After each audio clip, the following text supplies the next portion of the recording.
Welcome to Blabbering, a week-by-week glimpse into a couple stumbling through life with a newborn. I'm Tilly. And I'm Dan. Each week over dinner, You'll learn Tilly is quite the feeder. We'll discuss the realities of raising our baby, talking through the highs, lows and honest confessions of this thing called parenting.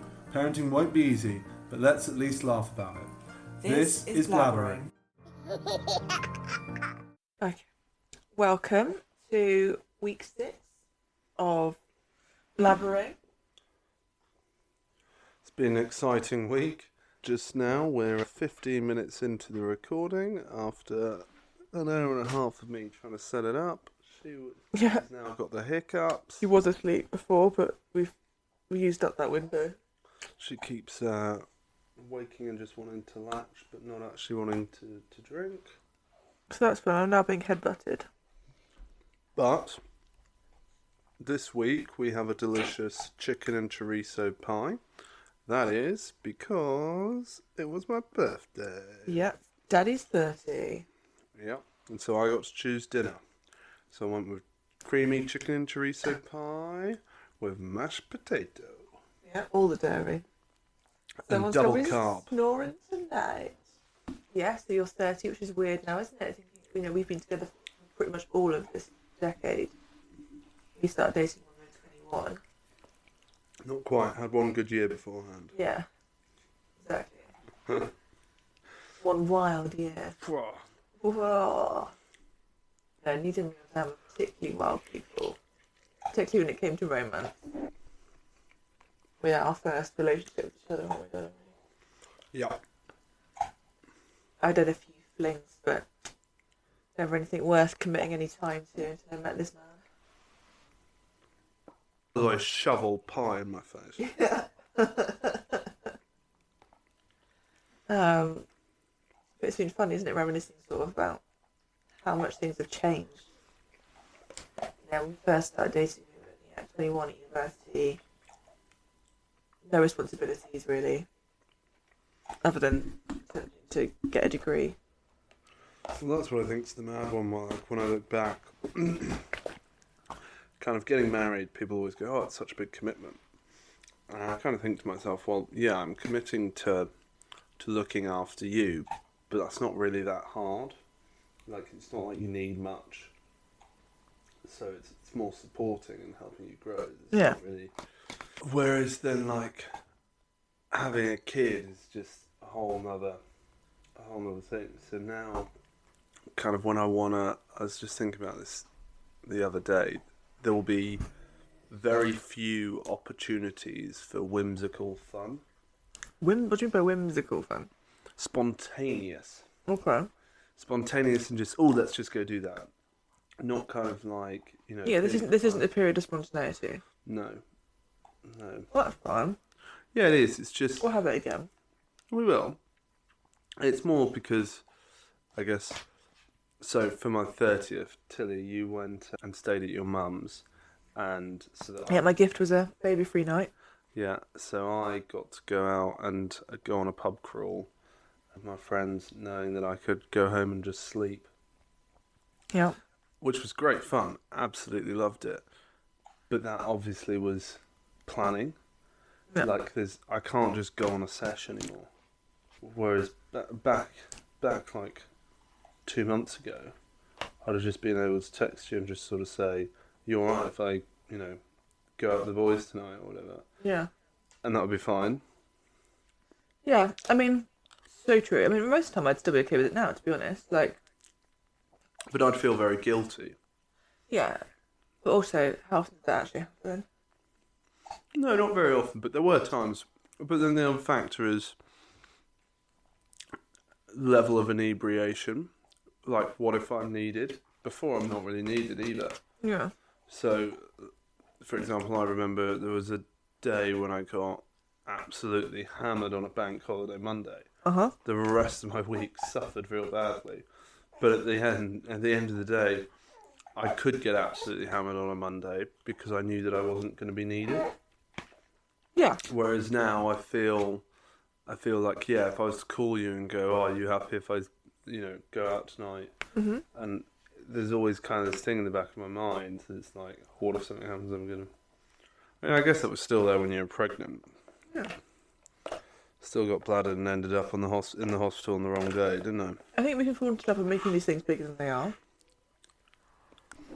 Like, she's just, I think what it is now is that you have more of a consideration. You have to consider more. Doesn't mean you can't do these things. Yeah. But I mean, like I said, it doesn't happen very often when you suddenly get asked by your boys for a night out anyway. So, actually, on those odd occasions, you might as well still go. Yeah. And just accept you're going to feel shit for a few days. I guess what I more mean is that, like, afterwards, I've got to step up. So, you know, before, if I was feeling really hungover, I could just, you know, go feel sorry for myself and crack on. Whereas Saturday morning, you kind of come back and you're like, well, I didn't manage to get any sleep. And so I'm like, oh, okay, I better, you know, I need to help more, like, be more and take as much moonbeam as possible so that you can have more rest. Yeah. And usually I'd just be like, I'm feeling horrible, au revoir, I'm off to bed, or I just want to watch stuff in front of the telly or whatever. Yeah, which is what we did do. No, it is, but what I mean is I'm trying to support more. Yeah. Where previously I could just lick my own hangover wounds. But I also think, yeah, that's true. You can't just be like completely self-involved with it. But you still got to wallow and watch TV and do things of a hangover. You've just got a baby added into it. I agree, it's obviously different. But well, I think it's just a mindset. I don't think it changed that much, like what I did. Like you say, we did the same things. It was just that there was more to consider. So it was like, okay, let's take her for a walk at different times, get her back to go to sleep. Let's, you know, get up, change some nappies, make bottles, these sorts of things. Whereas before, you just kind of vegetate hours on end. Yeah, it is a bit different. It's nowhere near as different as I would have thought, but I do agree. I'm potentially making it out to be something bigger than it is.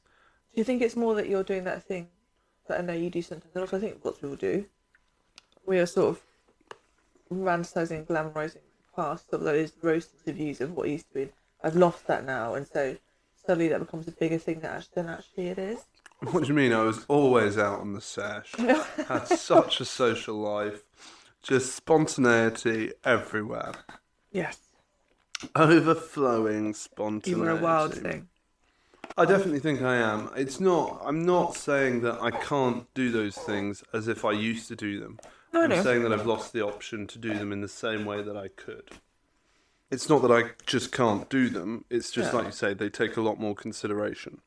So like I said earlier, it's those things now need to be planned.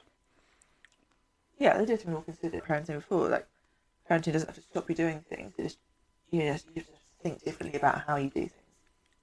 Yeah, and I think at the end of the day, it's also important that we're very lucky in that we're both a team who's aiming to further her life, but also look after each other. Yeah. So we can take slack for each other if something important or something fun comes up for the other one. Yeah, and if the other one's just overwhelmed or tired or whatever it is. Yeah. Like, there's that Brené Brown thing she talks about with her husband, they do, where they come in and they'll be like, they'll sort of say what percentage they've got. She might be like, I've got 20%. And he'll be like, okay, I've got 70. I've got you, don't worry. Couldn't do that because we'd always come through the door and I'd be like, I'm on 10, I'm on 20. And you'd be like, oh, all right. But also, I'd just be like, no, you're not. Fuck your ideas, Elvis.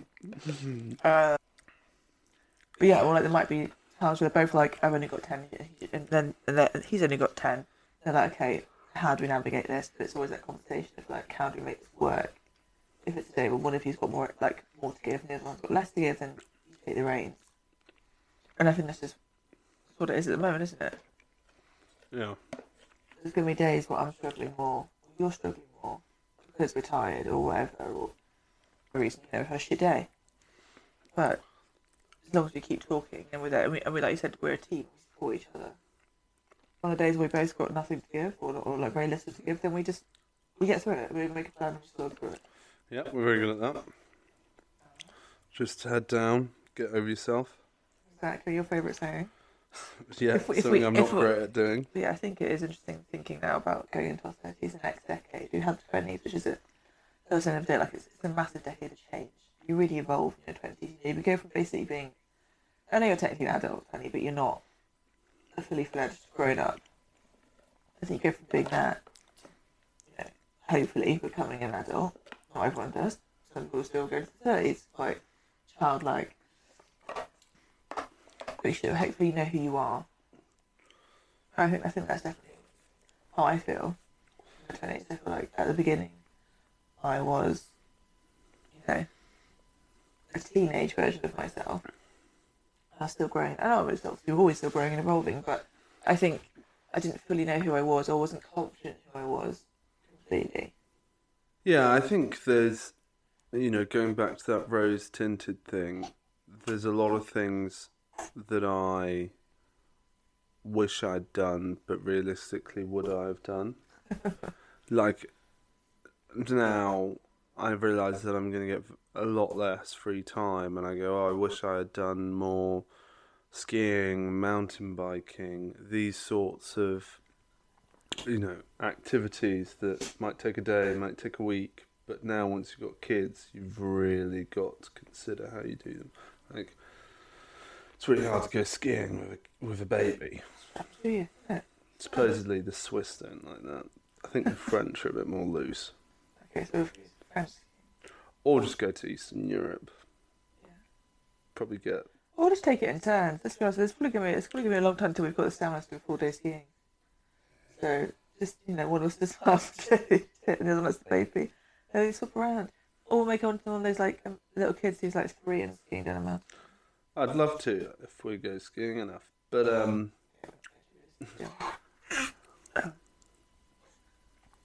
but yeah, it's that sort of rose-tinted look back of kind of, I should have done those things and I didn't, and now it's so much harder. Yeah.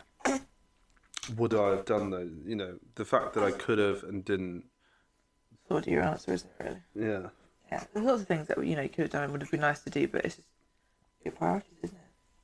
It wasn't ever your priority. Yeah, and I try and remind myself that, you get those. One of my colleagues reminded me of this. He just sort of said, being a parent just makes people more of who they are. If you're somebody who always loved travelling, you'll find a way to do it, irrespective of the fact you've got a baby. There's people who say, I like travelling, but then don't do it, weren't really that sort of into it. It was just kind of a fun pastime. It wasn't more important than anything. It wasn't like close second to family or whatever. Yeah. So I guess that's more the thing. It's like there's this idea which I would love to go do loads of adventure things, but the idea of having a lovely family and a lovely home is far more higher in my priority list. Yeah. Yeah, I think we're both like that. Well, obviously, we're both like that. This is what we both wanted and what we have achieved. I think, one thing that is important to us and we have always done is bettering ourselves and each other. And so I think that will continue. That's already continued in how we approach our parenting. And even in doing this podcast, we're doing it because we want to, help talk through the process that we're doing, help hopefully others in situations, better ourselves as partners and parents. And even just air stuff like this. Yeah. And so that's probably why, that was a priority before and it's still a priority now for us. I think that will only grow in its importance. Our dog's trying to get my food. So if you hear this loud breathing... To block him. Or headlock. Yeah. There's a lot of snorting to try and get it. I met you early on in my 20s. Oh, yeah. I think... It's not that I would change the timeline. No, I would just try and improve the quality of the times. Yeah. Yeah, I know it's saying changing that sort of thing, but I think it was beneficial meeting sort of our life partner so early on in that period of transition and change. Because it meant I think you figure out quite quickly whether that's going to be a person you grow with. Yeah. Or not, thankfully for us. At least so far. Yeah. It has been. And it means you build that life together as well. You go through those changes, you know, we graduated and then we built life together in London and we moved and got a house, got a dog. We built what we wanted our life to be. Yeah. Rather than having to slot someone else into it. Yeah, and I guess that's the thing people face later in life. And that's probably the reason why you have people of different sort of ages. You know, you get somebody who, lady in their late 30s marrying a bloke in his, you know, mid-40s or whatever, just because the biological elements work differently. But I don't think we'd have ever... Well, I guess we could have been those sorts of people. You can just be incredibly unlucky, can't you? We were very lucky. God, yeah. Dating is a lot of luck. It's luck and timing, really. You can meet a person that's right for you at the wrong time and it won't work. Yeah. You know, we knew each other for what? A year and a half before anything happened? Yeah. Nothing really changed. Much so.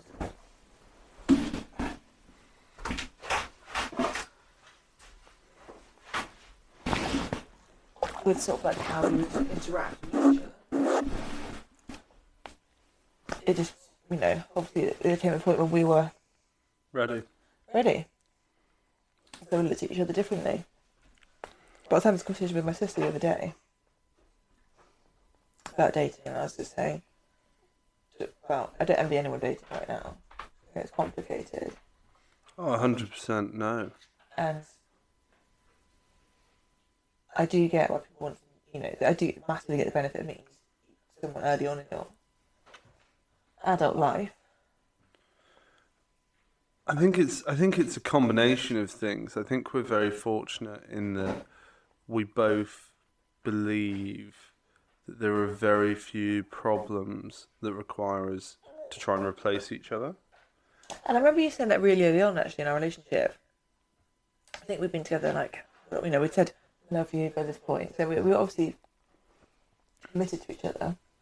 There's neither of us people that would say I love you without fully meaning it. Because I remember you saying when we were in Bulgaria, I was teasing you about something, about loving me. You were like, oh, I probably do, but I'm not going to say it until I know for sure, like until I missed you. And I knew sort of then I was, you know, that meant when you said it to me, it was something you'd considered. It wasn't just you going, oh, I love you. You wouldn't have said it until you'd thought about it. Do I really think this? Yeah. How do I know I really feel this way?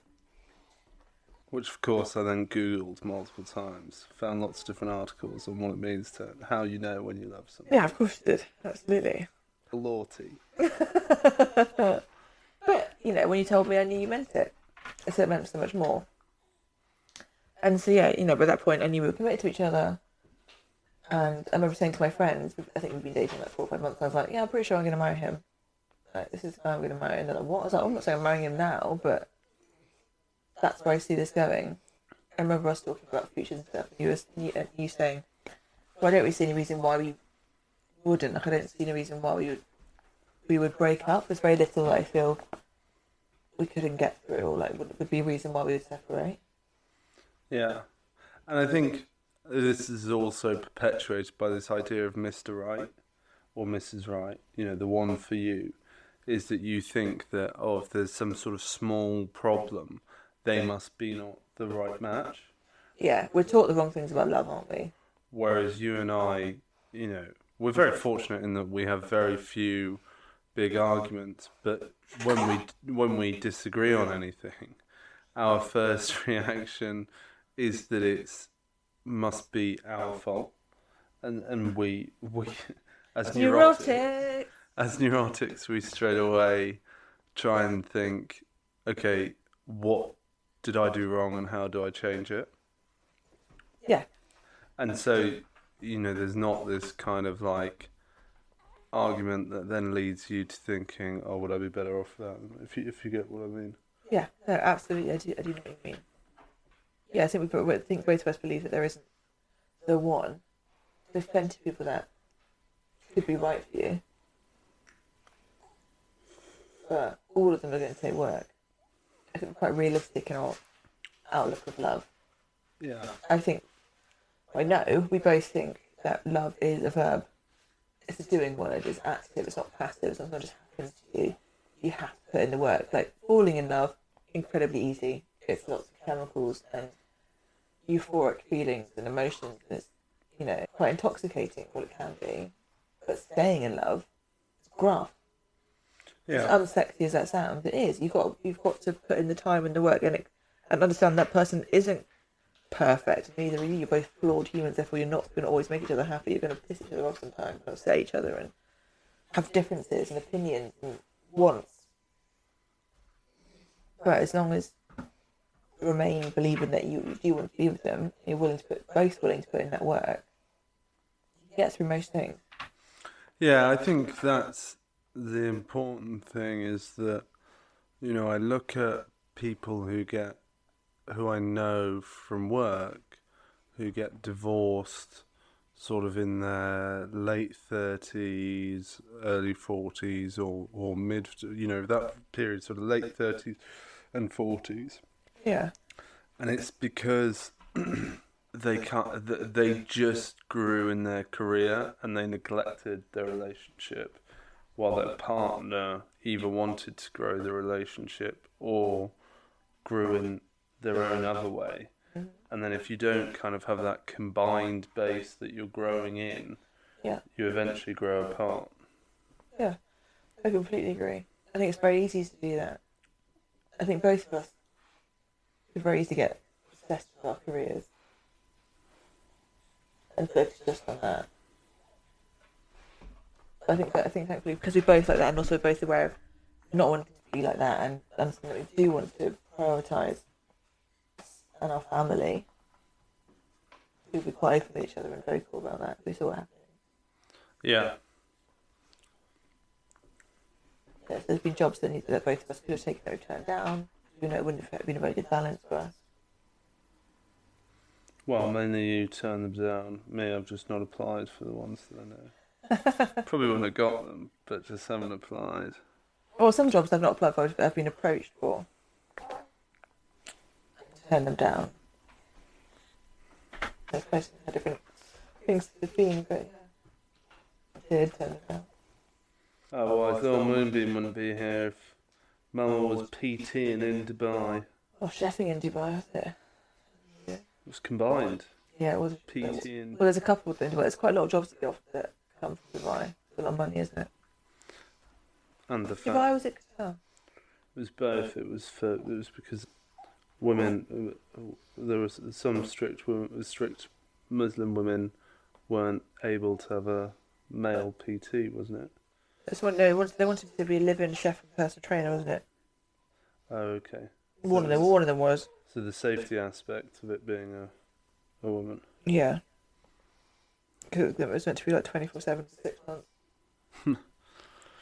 And get paid $250,000 or something disgusting. 120k. That's not that much. 120k for 6 months' work. Yeah, but it's not 6 months' work. It's like a year and a half. Yeah, but come on, still, you wouldn't be spending any when you're out there. Yeah, still. I'd definitely take it if I hadn't been with you. Yeah, I know you would. But now I'm looking at it with the opportunity costs and I'm saying, no, that's not enough money. Like, considering that I wouldn't have any time to myself or, you know, to do things that I like. I mean, what is there to do in Dubai, really? And go to the infamous Dubai world and spend the money that you're trying not to spend. Look at cars. I do love cars. Look at materials. I'm very materialistic. Yeah, the material people. I would let people watch it. I don't know, I feel like they're pretty carbon copies of each other. Maybe we should go someday. We've been to the airport. We have, yeah. You nearly missed our flight. Well, yeah, because you weren't fucking paying attention. And then I was trying to like beckon you and you guys were just wandering over. And the gate guy was like, You do realise I will leave even though I can see them. And I was trying to get you guys to rush because you were on the other side, like right on the horizon on the airport. And I was waving at you and throwing all the army hand signals. And you guys were still just like traipsing over. And he was like, I will. And I was like, well, what do you want me to do? Run over there and I also don't get in. I was going to leave you, just go to Thailand. We made it, didn't we? All well ends well. Did I end up giving you a handy on the plane to make up for it? Because you're already angry at me. I could at least give you a little fiddle. Did you? Oh, well, more podcast content that I might edit out. No, this is our relationship. I can't edit it out. That's the reality. Oh yeah, there's lots of we drank lots of little tiny bottles of alcohol. Oh, on that plane, yeah. Yeah. Yeah. Too many tiny bottles of alcohol and fiddling under blankets. See, I did that with the baby. What, fiddling under blankets? Yeah, I could, she was asleep on the plane, still have a little fiddle on the plane. It just feels weird. It does feel weird. It was like your birthday blowjob, wasn't it? You didn't like her watching Miss turn her away. Yeah. Well, not that she can see that far. Like, ideally, I would have just put her in another room, but you can't really do that. Yeah, the truth of, like, trying to have sex with a newborn is incredibly hard, because, like, they're not meant to be in another room from you. And realistically, you're actually meant to be able to see them the whole time. So... Oh, yeah. Once they get all clear on the old van. Figure it out. Yeah. Don't know how we're going to solve that one. I suppose I'll sex for the next 3 months. No, I think we'll just make it that you're the one facing her all the time. Okay. Because you're not as weirded out by this as I am. I am weirded out by it, but I just seem as weirded out. I just accepted it. I said if you want to have sex, it's going to be how it happens. Fair enough. Yeah, we could have said let's just not have sex until she's sleeping in another room. I'm not saying that. I'm saying that maybe until she's napping in another room. That's fine if you want to. No, I'm joking. We'll work this one out. I mean, there are many like tribes and people whereby they all share one room effectively, and they continue having sex until even when the kids are cognizant of what's going on. That's a more weirded out by. Oh, that's 100% weird. But I'm just saying that it doesn't necessarily have to be a damaging thing, but it still just seems a bit weird. I guess my worry is people go, "What's your first memory?" And it's like, I don't know if it's going to be almost shagging. Well, might be. Well, because you wouldn't be aware of what it was at the time, so I don't think it'd imprint on your brain that much. Exciting discussions today, eh? Rose-tinted past and intimacy. We had a nice little cuddle for a minute this morning, didn't we? We did, yeah. Yeah, you were spooning me and I was cuddling into Moonbeam. It was nice. She's very awake at the moment, doesn't she want to be asleep after a few. No, well, that's not bad though, because hopefully she tires herself out a lot for tonight. Yeah. Especially given that next is a bath. Oh yeah, baby, bath time. We'll show your creases out. So, okay, we're now on to highs, lows and funnies, and we're starting with Tilly's funny. Well, that's such a funny. The thing is, me telling it's not going to sound as funny. But anyway, I just finished giving her a feed and she'd fallen asleep. She was sleeping on my boob because she likes to use it as a pillow sometimes. So she was on my bare boob, and I was snuggling into her. And suddenly she sort of like started snoring against my boob, like that. But then as she did it, she'd fart at the same time. So she'd go for like a good sort of few minutes, which I thoroughly enjoyed. So it was really funny. And I tried to record it, but that's obviously as soon as it got thrown out. She stopped it. She is really farty though. She is. She's definitely enjoying sticking her tongue out now, isn't she? Does it when I'm feeding her? Yeah, that's my funny. I enjoyed it. I think it was funny. I think it's funny. Thanks. Ha ha ha ha. We'll play like a fake laugh. Get laughing tracks involved. Yeah. So what's your high and your low? My low, your birthday night. That sounds really sad. Sorry. So when I'd gone to my mum's with Moonbeam, I had a good day and everything, and then we got to my mum's, and I think because of all the stimulus of like all the family being around, like my mum was like pots there, my sister, she's getting lots of cuddles from all the family, and there's dogs there. She wasn't really sleeping, so she got overtired. So then she was feeding, but she wasn't falling asleep afterwards, and then she was wanting boob, but then actually when she got on the boob, she wasn't really doing much, and then she wouldn't go to sleep, and just kept going over and over and over, trying to give her a bottle. She wasn't interested in a bottle. So it was just a bit of a rough night. And eventually she got to sleep, so she fell asleep in a weird position on me. And I sort of just left her there, and then she woke up again after a couple of hours, and I went to go through the whole palaver of feeding, and then not sleeping, and then trying the other boob, and not wanting to do it, and being like, I said, yeah, it wasn't a very restful night. And Well, thank you. also because my nipples were quite sore, I got told to try and air them out, so I was going bra free for the first time. I wasn't having it, and obviously my boobs were just dripping all over the place, and so I had her crying and my boobs dribbling. I woke up in the morning. Well, I didn't really wake up. Got out of bed in the morning, and like my pajama top was all like covered in dribble marks. The bed was covered in all these little dribble patches. There was a bed sheet and like the duvet cover and stuff. She was like half damped all over her head. You don't mean dribble as in her, you mean as in booby dribble. Booby dribble. Milkiness. Tit secretion. Yeah. So when I said, Mum was like looking at me, and I was like, hey. She was like, how'd you like it? I was like, sort of not great. So thankfully my mum took her for like 15-20 minutes. I could go in a shower, make myself a little bit clean, have a coffee, and then back on the tit. Back on the booby. You always feel better after a shower. Yeah. You feel nice and clean, refreshed. So what was your high? No, I'm joking.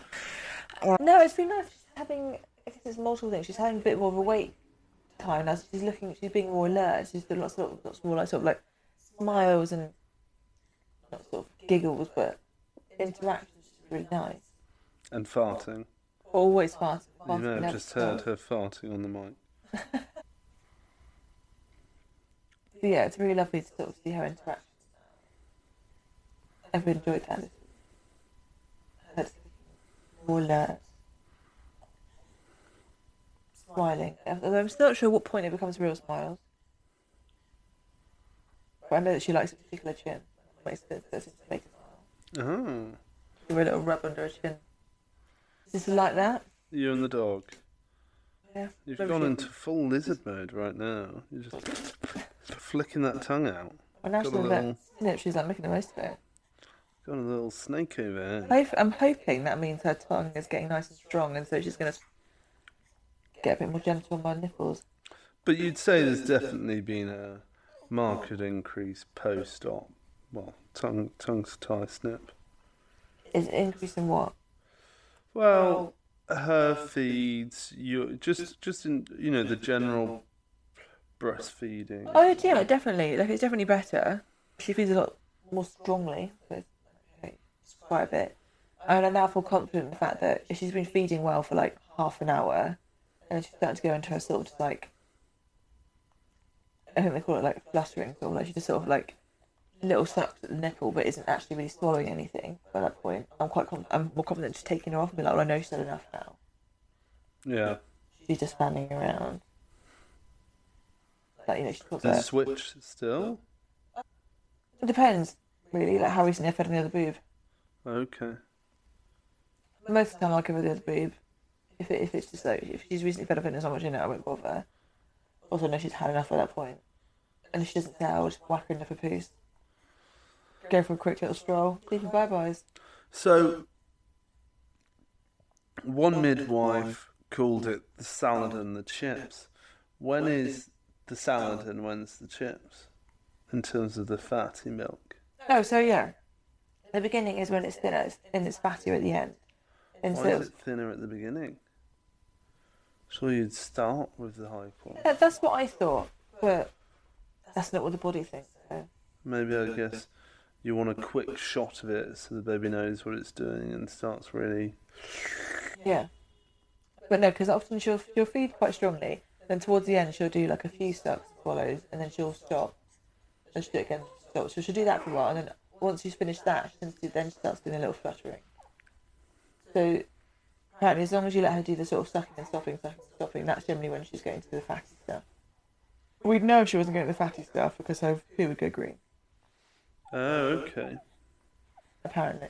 But it's still a nice tan, isn't it? You do one a day, absolutely fill your nappy. Yeah, she's only one, maybe two, isn't she? She's got lots of poo. Lots of wheeze. So yeah, that's mine. What is your funnies, your highs, your lows? So my high, again, probably doesn't sound good, but was the night that I got without it. No, it's fair enough. I want it to be a high. It's your 30th. So that was really nice, being able to kind of go party and crack on, not have to worry about that. So thank you. My low was probably, I had a day at work where there was a lot going on and I just didn't manage it very well. But it's my first day back that was busy, and I just kept hurriedly doing things wrong and then having to correct them, rather than just, previously I like to think I would have been a bit more calm about it, done it once and done it right, rather than just sort of feeling like I was constantly chasing my own tail the whole day. Yeah. I think that's partly tired, that's partly, the pressure of kind of going away for a month and coming back, and also trying to prove myself a bit at work. That day you had your 4 o'clock coffee. That was, yeah. Because I just didn't realise what the time was. Everything was just getting away from me, and I was like, I need energy. And I was like, oh shit, I've just had a 4 o'clock coffee. Also, I don't understand the measures for instant coffee. People tend to go for a teaspoon for a mug. Oh, do they? I go for way more. I didn't know that was. I tend to end up filling it like a 10th full of. Oh, that's a lot, yeah. I can smell caffeine usually once I've had instant, because I end up making it so strong. There's a very specific smell that I get from the days when I used to take pure caffeine powder, the supplement from my protein. I can always tell when I've had a lot of caffeine because I can smell. I get that smell. It's funny, I love coffee, but you definitely are someone who's probably had more coffee, caffeine actually. Yeah, I hate coffee. Well, I don't hate. There are very few coffees. Basically, the coffees that everyone loves, oat milk, flat whites, I'll happily have. I'd say I like it, but I wouldn't say I like coffee. I don't really think oat milk, flat whites, coffee is a fucking milkshake. But I view it as you have to like black or a traditional coffee, not this new age oat milk, flat white stuff. That's fine. Do that. No, I know, but I wouldn't say that makes me someone who likes coffee. No, you should always sort of whatever by it, really. Yeah, I like a black coffee. Exactly. And you can really taste the difference between your coffees, all that sort of stuff. Whereas, But I've also worked it. You know what I mean? yeah. I've worked in hospitality since I was 16. I've been around a lot of good baristas. I've drunk a lot of good coffee, drunk a lot of bad coffee. So you figure out what you like. And if you're a chef, you kind of have to like coffee, really. It's cigarettes, pickle, caffeine. Yeah, but you can like caffeine and you don't have to like coffee. It's true, a lot of my chefs drink energy drink, Red Bull. And I would probably drink a lot more energy drinks if they didn't have a bit of a taboo to it.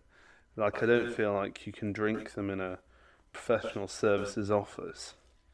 I also wouldn't want you to. They're not great for you. There are a lot of sugar in. Oh, I drink the zero sugar ones. Well, that's the chemicals then, aren't they? Yeah, but that's cancer in 20 years' time. We'll have worked out how to get around it by then. Yeah. Yeah, that's what we've been saying for the last 20 years. I find the smell of energy drinks really weird. There's always a specific smell of energy drink that I think, if I'm really like, ugh. Yeah. Okay, so then what's my funny been? Oh, I was trying to think about this. Funny. From. I enjoy the fact that she's getting a very odd-looking mullet. I think that's quite funny. It's like a real sort of, I don't know, like, it's not mod rock, but you know that kind of,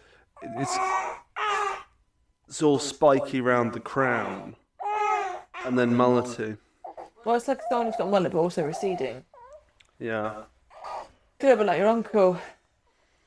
The shaved head mullet. Okay, so you've had your high and low and your phone, you've had them. Had it. Add it. Yeah. Do you have your I haven't. You had a poo explosion recently. Oh, I have one, yeah, like she was in the poos and I was like, oh, she's really starting to honk. Got her out. I pulled down a little pair of trousers she had and she just fell all the way down the leg. Just all the way down the leg, it poured all the way out. Which was delightful. I was also on the phone to a friend at the time. She got a nice commentary the whole way through. It's a good old poo, wasn't it? Nappy filler and spiller. Yeah, there have been times when I haven't realised what the smell is. I'm like, there's some really disgusting smell. It smells really fermented, doesn't it? Acidy, yeah. Yeah. I guess that's all it is. It's basically fermented milk, isn't it? Because my bra, I've had like, well, my breast pads often smell a bit acidy. So it's like the breast milk going warm, getting a bit off slowly. Adds to the obviously why you want to have sex. This is from Sir Galvan on the Reddit. Today we brought little one home from the hospital. My wife and I were changing his diaper. We were holding his legs up to clean his butt. He's crying as newborns do when being changed, but suddenly he started crying louder. We looked over and he's peeing in his own face.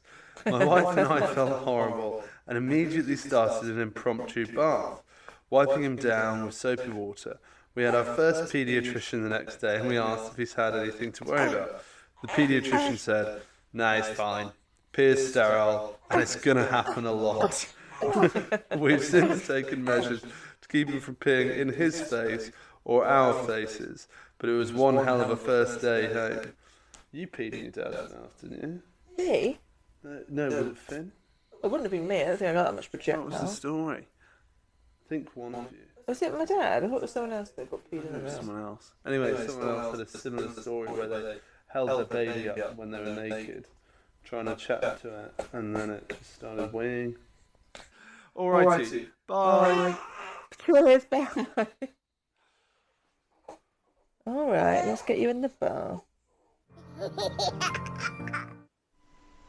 Hi my lovelies, thank you for listening. Can you please like, review and subscribe to our podcast?